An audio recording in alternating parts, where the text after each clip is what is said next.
minutes et on passera ensuite aux questions. Je vous remercie. Bonjour à tous. Alors, je vais commencer par un petit mot de présentation de qui est Texol que je représente aujourd'hui. Voilà, petite page publicitaire de rigueur. Texol, donc un bureau d'études spécialisé en énergie solaire, un bureau d'études indépendant qui existe depuis plus de 40 ans. Alors, j'arrive de Perpignan où on a le siège de l'entreprise, mais on a aussi différents bureaux en France, notamment à Lyon. Le responsable de l'agence à Lyon est parmi nous. Si jamais vous aviez des questions par la suite, on a une équipe de 5 personnes sur l'agence Sud-Est, entre Lyon et Orange. Donc voilà, Texol, bureau d'études, ça veut dire quoi? Ça veut dire que notre métier principal, c'est d'accompagner les porteurs de projets depuis la gestation du projet, les premières idées, les premières études, jusqu'à la réception du chantier, en passant par les différentes étapes de suivi de travaux.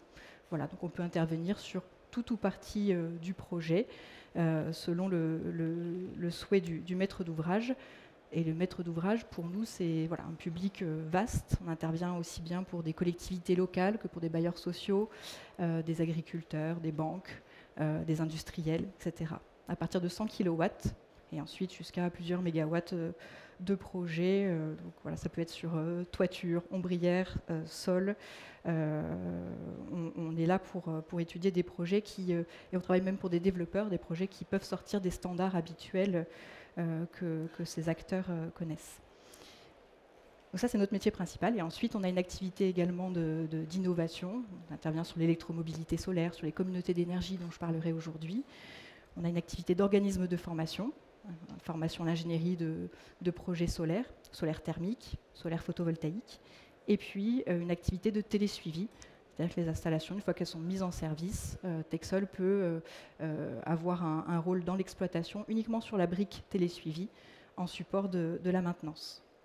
Voilà, et tout ça, je ne vais pas le faire beaucoup plus long, mais se résume à travers la raison d'être de l'entreprise, qui est une entreprise de l'économie sociale et solidaire, et que vous avez en haut de la diapo. Texol contribue à un avenir énergétique sobre et solaire en partageant son savoir-faire et son esprit d'innovation avec les acteurs des territoires. Voilà, fin de la page publicitaire. J'ai été invitée aujourd'hui à vous parler de production d'énergie renouvelable sur le focus particulier de l'autoconsommation collective. Alors, évidemment, comme je vous l'ai dit, Texol est un bureau d'études spécialisé en énergie solaire, donc je vais avoir un tropisme forcément solaire dans ce que je vais vous raconter, mais l'autoconsommation collective, ce n'est pas forcément un concept uniquement solaire, ce n'est même plus un concept qui est dédié à l'électricité, puisque maintenant ça peut s'appliquer au gaz depuis la loi d'accélération des énergies renouvelables, qui est encore assez récente. Mais moi, quand je vais vous parler d'autoconsommation collective, je vais vous parler de partage d'électricité solaire. Alors, avant d'arriver à l'autoconsommation collective, il me semble et au retour d'expérience, il me semble que ce qu'il faut voir dans le monde actuel, c'est qu'on change de paradigme. Il n'y a pas si longtemps en arrière, la production d'électricité, c'était en fait assez simple, c'est-à-dire un producteur produisait, qu'il soit agriculteur, industriel, un particulier ou autre, et il vendait la totalité de sa production à un acheteur obligé, la plupart du temps EDF, obligation d'achat. Voilà. Un tarif était fixé par l'État pendant 20 ans et on ne se posait pas beaucoup plus de questions, à vrai dire. Le monde a changé parce qu'en fait, ce schéma-là existe toujours. On peut toujours vendre son électricité à EDF, obligation d'achat, mais ce n'est pas forcément le plus judicieux, pour différentes raisons, notamment économiques.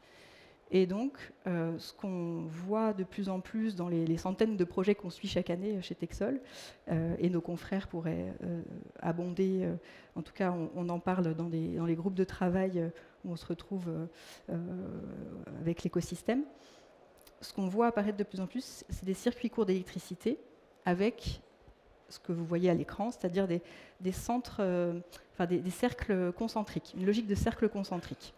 La plupart du temps, on va avoir un site producteur. Alors je simplifie, parce qu'il peut y avoir plusieurs sites producteurs dans une même opération. Bon. Mais admettons, on va avoir un site producteur d'énergie solaire. Ce site producteur, il va avoir intérêt économiquement, encore une fois dans la plupart des cas, à consommer tout ce qui peut l'être sur site. Très bien, c'est ce qu'on appelle l'autoconsommation individuelle. Premier cercle. Et ensuite, puisque tout un site a maintenant équipé le plus possible le bâtiment qui est adapté pour recevoir des panneaux photovoltaïques, eh bien, on risque d'avoir du surplus. Ce surplus, le réflexe de plus en plus, économiquement encore une fois, ça va être de le basculer en autoconsommation collective, c'est-à-dire de le partager dans une boucle locale à ses voisins, en admettant que on soit en zone urbaine, le voisinage, ça va être défini réglementairement comme étant 1 km de rayon, 2 km de diamètre. Ça, c'est le terrain de jeu, hein, ce cercle vert que vous voyez sur la diapo. Réglementairement toujours, si on se situe en zone périurbaine, ce cercle il peut aller jusqu'à 10 km de diamètre, et si on se situe en zone rurale, il peut aller jusqu'à 20 km de diamètre. Voilà. Donc, je reprends, on a l'autoconsommation individuelle sur site, sur le site du bâtiment producteur, l'autoconsommation collective entre 2 km de diamètre et 20 km de diamètre, et puis, parce qu'on a vraiment tartiné la toiture, parce qu'on est sur des puissances importantes, eu égard aux consommations qu'on a dans notre terrain de jeu, on risque d'avoir encore du surplus. Et ce surplus, qu'on va dire surplus final, eh bien celui-là, on peut le valoriser à une échelle qu'on va dire nationale, à travers différents dispositifs, des dispositifs de soutien. Quand on est en dessous de 500 kW de puissance, on peut accéder à ce qu'on appelle le S21. Donc c'est notre logique de tarif d'obligation d'achat de l'État qu'on trouvait sur la vente classique à EDF-OA il y a quelques années, comme je le disais au début. Donc voilà, on a ce dispositif S21 en dessous de 500 kW. Au-dessus de 500 kW de puissance, on peut aller chercher un autre mécanisme d'aide d'État qui s'appelle, c'est les appels d'offres qui sont administrés par la Commission de régulation de l'énergie, les appels d'offres PPE2. Voilà, S21 AO PPE2. Et puis, pour différentes raisons, par exemple, si je suis un industriel et que j'ai une pluralité de grands sites dans mon patrimoine bâtimentaire, eh bien, je vais peut-être pas les dispositifs d'État sont peut-être pas ce qu'il y a de plus pertinent dans mon cas. Et dans ce cas, je peux aller vers du Power Purchase Agreement, en bon français, donc un contrat d'achat d'énergie, un contrat intragroupe de ce type PPA, qui permet de vraiment valoriser le surplus à l'échelle nationale sans se contraindre par rapport à la géographie, comme on doit le faire en autoconsommation collective. Voilà, donc tout ça pour dire qu'on est maintenant rentré dans un monde où on va chercher au maximum, d'abord sur bâtiment ou sur parking, avant de parler de centrale au sol, on va chercher à maximiser la solarisation en termes d'implantation, et on va chercher à utiliser toute cette production au maximum du besoin de consommation qu'on a, avec cette logique de cercle concentrique, hein, en local, avant de pensée nationale. Alors là-dedans, donc, l'autoconsommation collective, c'est-à-dire notre cercle vert. D'abord, comment ça fonctionne d'un point de vue un peu technique et juridique, et puis en quoi c'est un outil de ce qu'on appelle les communautés d'énergie. Donc, autoconsommation collective, ACC. Hop là. Oups. Petit problème de... On va avoir un problème de... Ah non, ça a l'air d'aller. C'est juste pour les slides. Merci.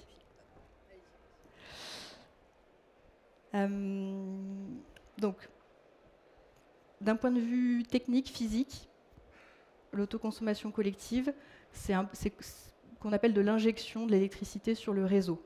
En fait, c'est la même chose, d'un point de vue, encore une fois, physique, que quand je vends à EDF obligation d'achat. C'est-à-dire que les électrons produits, ils vont être injectés sur le réseau et ils vont circuler sur le réseau. Merci. Ok. Désolée aux intervenants qui suivent, hein, mais normalement ça tient. Donc les électrons sont produits, sont injectés sur le réseau, et il y a une clé de répartition purement virtuelle qui va être appliquée pour décider à qui est affectée l'énergie. Parce qu'on est dans une boucle locale, on peut avoir plusieurs producteurs, plusieurs consommateurs. Donc, comment je répartis l'électricité? Ça, c'est déterminé entre les participants. Et l'affectation se fait de manière virtuelle. D'un point de vue physique, l'électron passe par le réseau et va au plus court. Alors vous me direz, oui, bon, alors quel intérêt par rapport à la vente à EDF obligation d'achat, d'un point de vue transition énergétique, finalement c'est la même chose. Bon, oui, sauf que on est dans une logique où tout le monde se tient. Donc le consommateur, pour son intérêt à participer à ce genre d'opération, ça va être de faire baisser sa facture d'électricité. Et ça, il va pouvoir le faire, d'autant plus qu'il consommera en phase avec le soleil. Donc ça implique une réflexion, des changements de comportement de consommation. Et c'est là où l'autoconsommation collective fait sens du point de vue des thématiques qui nous intéressent au sein d'Energy Meeting.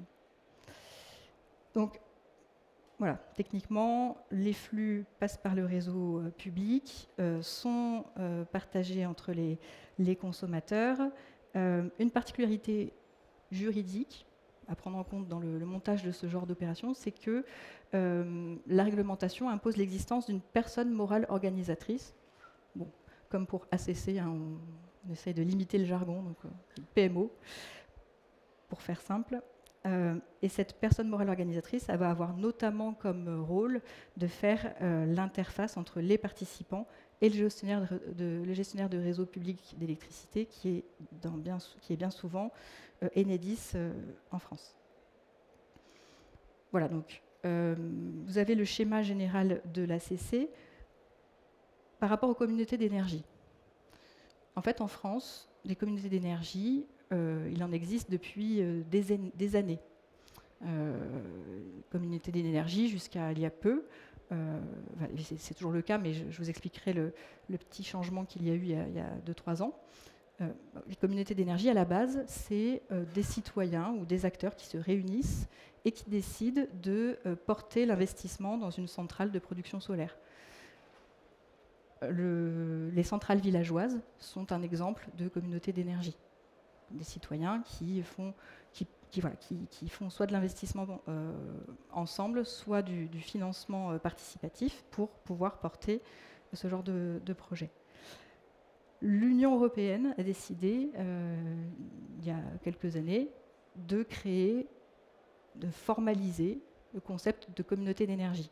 Alors il en existe 2 formes différentes, histoire de faire simple, les communautés d'énergie renouvelable et les communautés énergétiques citoyennes. Ce que l'Europe est venue dire, c'est que c'est très bien ce qu'on fait déjà en France, hein, mais on peut peut-être aller plus loin.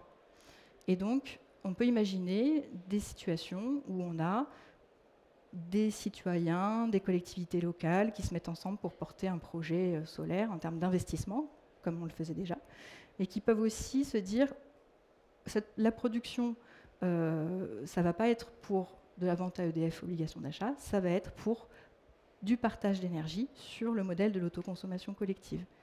Et donc là, on arrive à ce concept de communauté au sens européen, de se dire, je produis ensemble, je partage au sein d'une boucle locale ce que j'ai produit ensemble, et puis je peux ajouter d'autres objets, acquérir des bandes de recharge pour les véhicules électriques, faire un diagnostic et puis modifier des équipements au titre de l'amélioration de la performance énergétique des bâtiments dans ma boucle locale, etc. etc.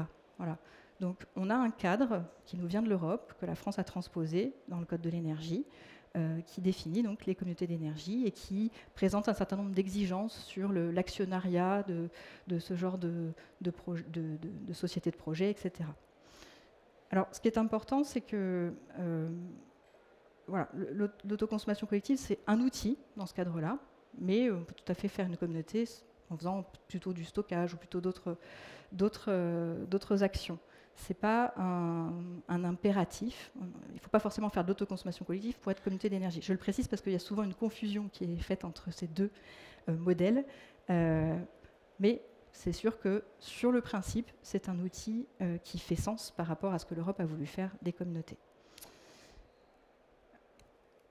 J'en arrive... Ah, c'est dans l'autre sens. J'en arrive... Alors, juste un mot avant d'en arriver au retour d'expérience, mais important sur l'ACC, je l'ai un peu évoqué en précisant qu'il faut une PMO. Il y a un certain nombre de questions administratives à traiter quand on se lance dans ce genre de projet. par rapport à un modèle classique de vente à EDF-OA, bon, voilà, c'est clair qu'il y a un peu plus d'efforts à faire. Maintenant, il existe de plus en plus d'entreprises qui peuvent accompagner les porteurs de projets pour leur éviter de passer trop de temps sur ces questions. Et donc, voilà, quand on monte une opération de ce type, il faut anticiper la question de la PMO, qui ça va être, cette personne morale qui doit regrouper les producteurs et les consommateurs. Il faut recruter évidemment des participants, producteurs, consommateurs, recruter entre guillemets. Hein. Il faut au moins un noyau dur de participants pour lancer le dimensionnement. Il faut déclarer au plus tôt l'intention de ce genre d'opération au gestionnaire de réseau. Il y a des choses assez classiques qu'on retrouve dans tous les projets photovoltaïques. C'est effectuer les demandes d'autorisation d'urbanisme, de raccordement, définir un mode de portage de l'investissement, obtenir des financements, en sachant que le banquier il va regarder très favorablement ce genre de projet quand il est adossé à un mécanisme de soutien de l'État, notamment le S21. Si l'installation est entre 100 et 500 kW, le S21 s'applique, je le rappelle. Et du coup, le banquier va regarder ça positivement parce qu'il pourra faire son stress test, il pourra étudier le pire des cas en se disant il n'y a plus de consommateurs dans l'opération, qu'est-ce qui reste pour assurer une rentabilité? Bon, ce fameux S21 qui est actuellement un peu autour des 11 centimes d'euros le kilowattheure, ce qui permet d'assurer une certaine rentabilité dans la plupart des cas. Et choisir une solution de gestion de l'autoconsommation collective. Pas se dire que le chemin est fini quand l'installation de production est mise en service.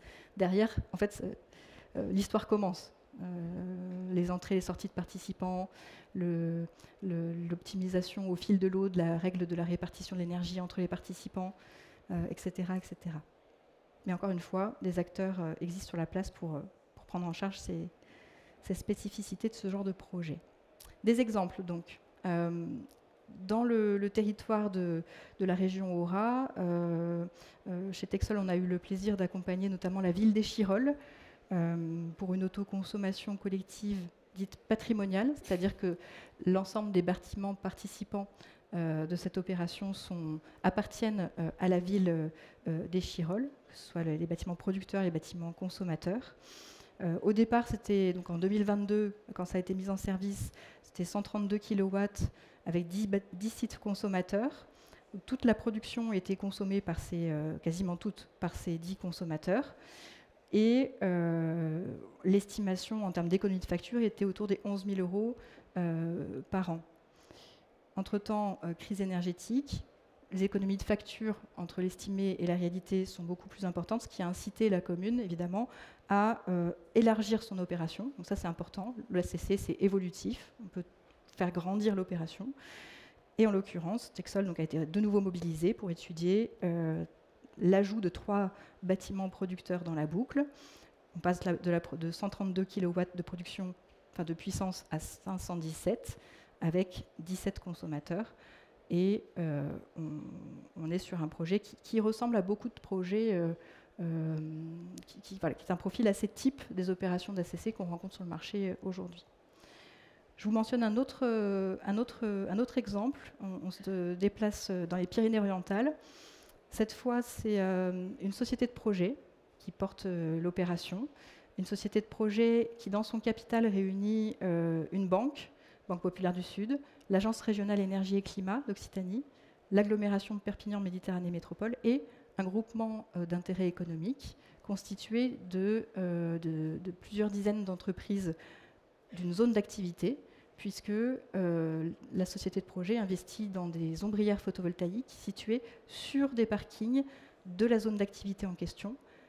On est sur le domaine public de l'agglomération. L'agglomération a mis à disposition le foncier à cette société de projet et ces 500 kW qui sont en train de sortir de terre.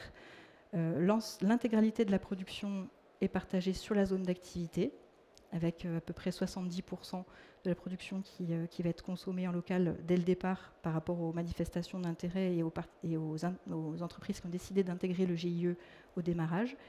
Et on est sur un projet qui devrait être répliqué sur d'autres zones d'activité du territoire, si cette première est une réussite. Pour vous montrer que le portage, ça peut être une commune, comme dans le cas de la ville d'Échirolles, ça peut aussi être une société de projet avec voilà, une variété d'actionnaires au capital, et on trouvera de la rentabilité dans les deux modèles. Dernier exemple, la Poste Immobilier. Bon, là, on est aussi un petit peu loin de Lyon, mais on pourrait tout à fait imaginer la même chose ici. Plateforme de courrier, une plateforme de courrier. Je vous passe les éléments techniques pour inciter sur un point, c'est que la production qui ne va pas être consommée sur site va être non pas vendue, mais donnée à une résidence, enfin un bailleur social. Et on est là donc sur un modèle non pas de recherche de rentabilité, mais de dons pour cette opération d'autoconsommation collective, ce qui est assez, ce qui permet voilà, de montrer le spectre large de ce qu'on peut faire avec la CC. Et puis, dernier mot, toujours sur une note plus sociétale, philanthropique, pour encourager le développement de l'autoconsommation collective dans le secteur du logement social, il existe un dispositif, Sol Solidaire, qui a été créé par l'ADEME, le syndicat professionnel Enerplan du solaire, le groupe bancaire BPCE, l'Union sociale pour l'habitat, le cabinet d'avocats De Gaulle-Fleurance et Texol. Une initiative qui existe depuis 2020. On va chercher des enveloppes auprès de mécènes et on les affecte à des projets de bailleurs sociaux à travers un mécanisme d'appel à projet. Le but étant que le locataire, l'électron le but étant que le locataire n'ait pas à payer l'électron solaire, ce qui permet des économies de l'ordre de 200 € par an par foyer. Voilà. On est sur la 4e édition de cet appel à projet, qui est ouvert d'ailleurs, il y a une petite coquille, jusqu'au 30 septembre. Si jamais il y a des velléités de last minute, c'est encore possible. Merci Alexandra. Alors, on n'est pas très en avance, mais je vous propose quand même de prendre 2 questions. Donc, comme tout à l'heure, je rappelle, n'hésitez pas à vous présenter avant de poser votre question. Et une question courte et concise pour qu'on ait le temps d'en prendre 2. Est-ce qu'il y a des questions dans la salle ? Oui, monsieur. Oui, bonjour. Alors, pour bien comprendre physiquement, c'est réinjecté dans le réseau, donc ça ne change rien d'habitude. Mais il y a des conventions, on va dire, entre les participants ou les actionnaires, en tout cas de ce groupe, pour acheter l'électricité à un prix intermédiaire, de ce que je comprends, à l'obligation autour de 11 centimes, et le prix public, je ne sais pas, à 25 centimes par exemple. Enfin, je veux dire, c'est comme ça que tout le monde s'y retrouve un petit peu. Et c'est virtuel, où il se passe autre chose, c'est-à-dire que l'électricité reste localisée quand même dans cet espace géographique de 1, 10, 20 km. Alors, d'un point de vue physique, comme je le disais, l'électron il va sur le réseau et ensuite il vit sa vie d'électron. Donc ça peut remonter sur les réseaux. S'il n'y a pas de consommation en local, il remontera voilà, potentiellement haut. Donc voilà, point de vue physique, c'est ce qu'on connaît depuis toujours. Après, c'est la valorisation. C'est sur la valorisation qu'il y a effectivement une spécificité, puisque l'électron en ACC va être acheté, s'il est donc vendu, hein, parce qu'on l'a vu avec les cartes de sol solidaire et autres, il peut être donné, mais l'électron, dans la plupart des cas, va être acheté par le consommateur à un certain prix. Ce prix, il est forcément en dessous du prix que le consommateur consentirait à son fournisseur d'appoint, son fournisseur classique. Et c'est un prix qui doit être suffisamment haut pour justifier la rentabilité du projet pour le producteur. Sauf si on est dans des situations type acteur du logement social, comme je l'indiquais sur la fin, où là, on n'est pas dans une course à la rentabilité particulièrement.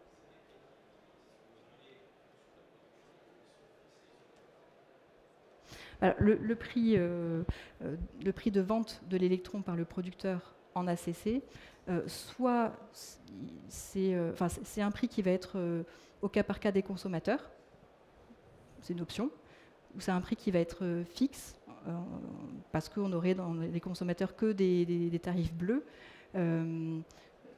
Et puis, ce qui n'a pas été consommé dans la boucle locale, ça peut être basculé en S21 ou en tarif d'obligation d'achat. Voilà, cette logique en plusieurs étapes que je mentionnais. Merci. Du coup, c'était une double question, donc on ne va pas avoir le temps de reprendre de questions pour ne pas prendre trop de retard et laisser aux autres intervenants le temps de s'exprimer. Merci beaucoup pour cette présentation. Avec plaisir.